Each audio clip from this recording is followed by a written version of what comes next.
दिवशी मकर संक्रांतीच्या शुभ सकाळी सर्वजण आनंदाने आभाळात पतंग उडवून सण साजरा करीत होते।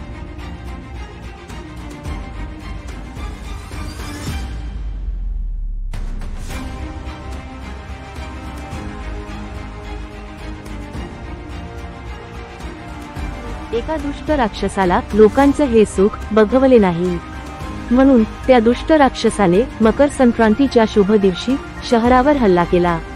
त्या दुष्ट राक्षसाकडे आधुनिक तंत्रज्ञानाची शक्ती होती।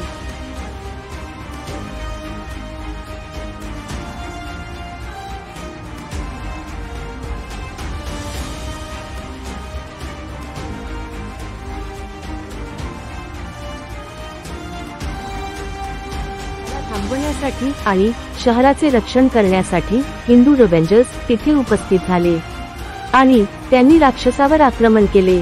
सर्वप्रथम गीता आणि तुलसी या दोघींनी एक मोठा स्फोट घडवून आणला व त्या दुष्ट राक्षसाची आधुनिक मशीन नष्ट करून टाकली।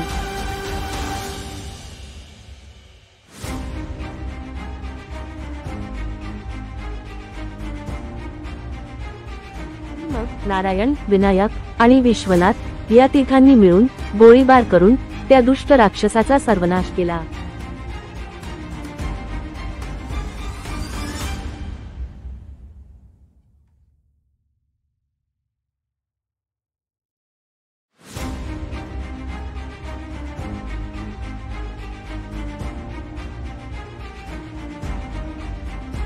अशा प्रकारे हिंदू रिव्हेंजर्स यांनी मकर संक्रांतीच्या शुभ दिवशी शहराचे रक्षण केले।